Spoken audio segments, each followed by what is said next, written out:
Sahabat-sahabat BPL-TLW, pada hari ini Kamis tanggal 22 Agustus tahun 2024 kita akan belajar tentang tema berpusat pada diri sendiri.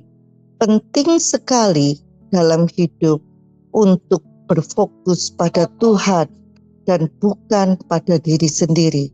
Saat menciptakan manusia, Tuhan merancang kita untuk menjadi sadar akan Tuhan dan bukan sadar akan diri sendiri. Namun, setelah kejatuhan Adam dan Hawa, manusia menjadi lebih dasar akan diri sendiri oleh karena akibat dosa, yang dalam banyak kasus berarti menjadi egois. Kesadaran diri sendiri atau keegoisan ini adalah akar dari segala kesedihan dan penderitaan manusia. Kesedihan seringkali berakar pada keinginan diri yang tidak terpenuhi. Misalnya, masalah keuangan dapat muncul ketika seseorang mencoba hidup di atas kemampuannya untuk memenuhi keinginan yang egois. Seringkali karena keinginan untuk dihargai, dihormati, supaya dianggap lebih daripada orang lain. Rasa tidak puas terhadap apa yang dimiliki, seperti menginginkan rumah yang lebih besar atau mobil yang lebih baru, adalah contoh bagaimana keegoisan dapat berubah menjadi kebutuhan yang dianggap penting, yang pada akhirnya menciptakan krisis pribadi, masalah bagi diri sendiri dan keluarganya. Mengapa orang sedemikian egois dan tamak akan uang? Mereka berpikir mereka bisa meraih kebahagiaan jika memiliki banyak uang dan bisa memuaskan keinginannya. Padahal sesungguhnya kebahagiaan sejati bukanlah hasil dari keadaan eksternal, tapi dari pikiran dan sikap hati yang terus bergantung kepada Tuhan. Karena Tuhan yang menciptakan kita, Tuhan yang tahu apa yang terbaik bagi kita. Seseorang dapat merasakan kebahagiaan meskipun di tengah kekacauan dan merasa puas meskipun kondisi fisik dan keuangannya saat itu tengah dalam keadaan yang sulit. Contohnya adalah Rasul Paulus yang menulis surat di Filipi dari penjara di Roma. Padahal Paulus menghadapi kemungkinan hukuman mati. Meskipun begitu, suratnya adalah surat yang paling penuh dengan sukacita. Dan kata sukacita disebutkan 17 kali. Apa rahasia Paulus? Ia belajar mencukupkan diri dalam segala keadaan seperti yang disebutkan dalam Filipi 4 ayat 11. Sebab aku telah belajar mencukupkan diri dalam segala keadaan.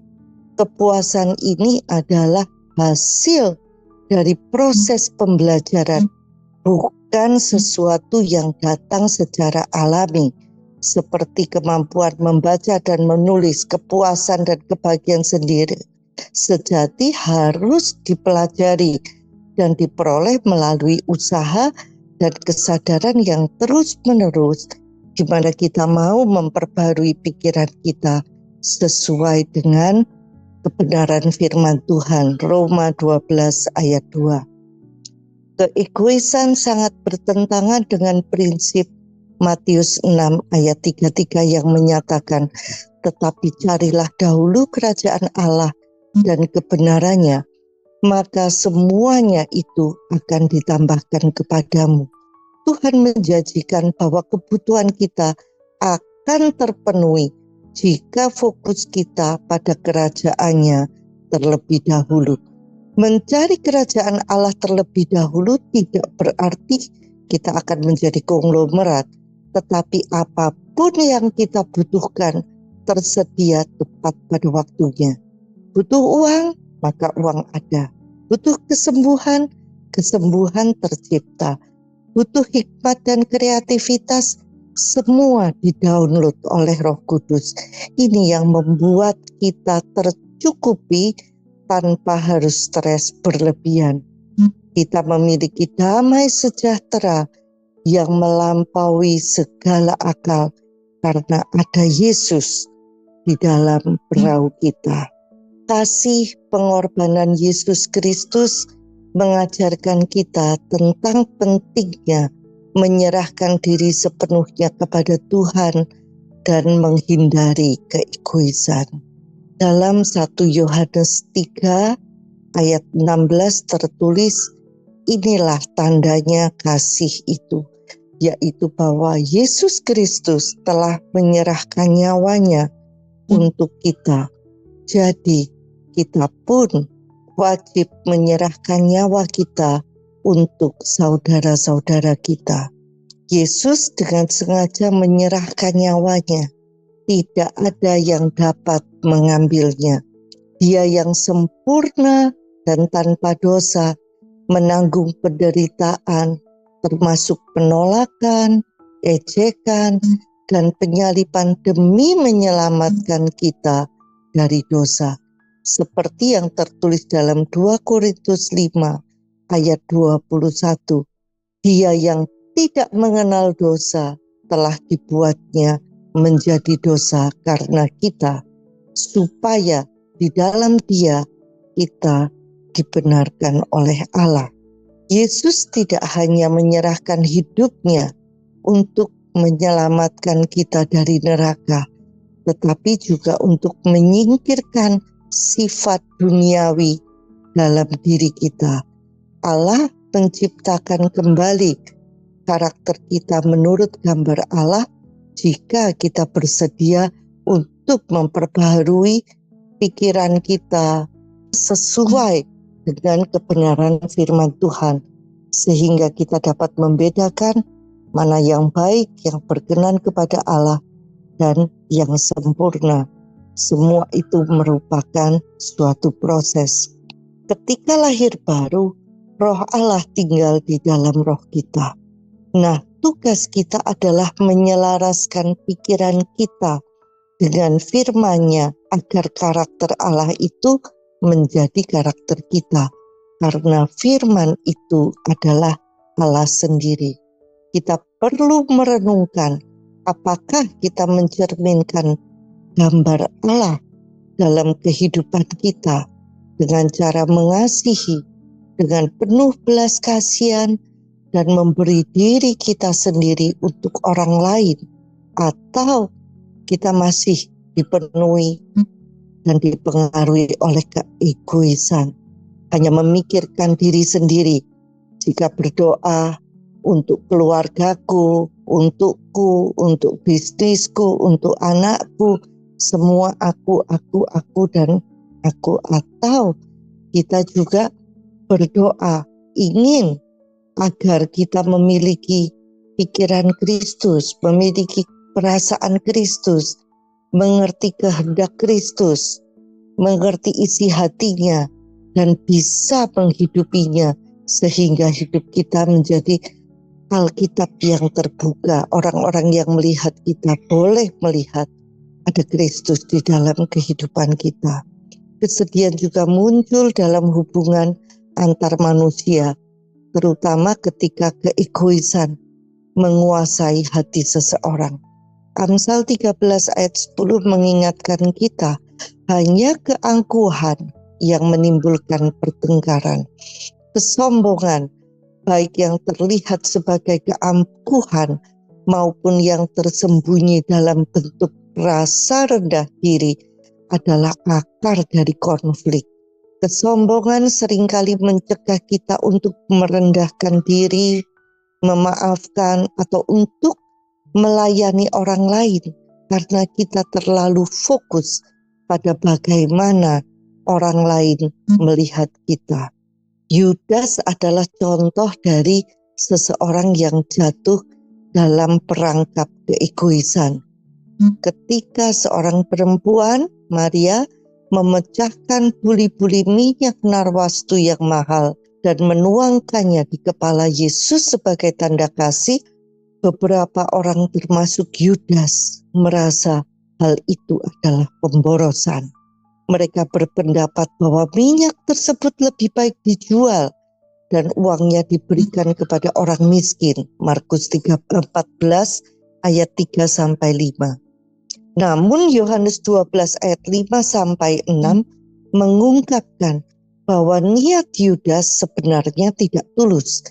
Dia tidak peduli dengan orang miskin. Fokusnya bagaimana ia mencuri dari uang kas mereka. Keinginannya akan uang dan ketamakannya yang akhirnya membuatnya mengkhianati Yesus. Dengan harga 30 keping perak dia menjual Yesus. Markus 14 ayat 10. Sebaliknya, perempuan yang memecahkan buli-buli itu memberikan segalanya kepada Yesus, bahkan masa depannya, karena uang itu begitu mahal, harga minyak narwastu itu, kemungkinan dia menghabiskan uang yang begitu besar yang disimpannya untuk masa depannya. Ini sejalan dengan ajaran Yesus dalam Matius 16 ayat 24-25. Setiap orang yang mau mengikut aku, ia harus menyangkal dirinya, memikul salibnya, dan mengikut aku. Karena barang siapa mau menyelamatkan nyawanya, ia akan kehilangan nyawanya. Tetapi barang siapa kehilangan nyawanya karena aku, ia akan memperolehnya. Pelajaran dari Yudas. Yudas bukanlah orang jahat, tetapi keegoisannya dan cintanya pada uang yang membuatnya mengkhianati Yesus. Seperti yang dikatakan Yesus dalam Matius 6 ayat 24, tidak seorang pun dapat mengabdi kepada dua tuan. Kamu tidak dapat mengabdi kepada Allah dan kepada Mamon. Keputusan Yudas untuk lebih mencintai uang daripada Tuhan akhirnya menghancurkannya. Cara mengatasi keegoisan dengan kerendahan hati dan fokus kepada Tuhan. Kerendahan hati yang sejati adalah menerima, sepakat dengan apa yang Tuhan katakan tentang siapa diri kita dan bertindak sesuai dengan firman-Nya tanpa mengkhawatirkan pendapat orang lain. Yakobus 4 ayat 10 berkata, rendahkanlah dirimu di hadapan Tuhan, maka Ia akan meninggikan kamu. Artinya kita harus menyerahkan keinginan diri kita dan membiarkan Tuhan yang bekerja di dalam kehidupan kita. Kita membiarkan Tuhan yang menuntun kehidupan kita. Kita hidup menurut God's way. Ketika kita benar-benar mati bagi diri sendiri, seperti yang dinyatakan dalam Galatia 2 ayat 20. Aku telah disalibkan dengan Kristus, namun aku hidup, tetapi bukan lagi aku sendiri yang hidup, melainkan Kristus yang hidup di dalam aku. Maka kita tidak akan mudah tersinggung atau terluka.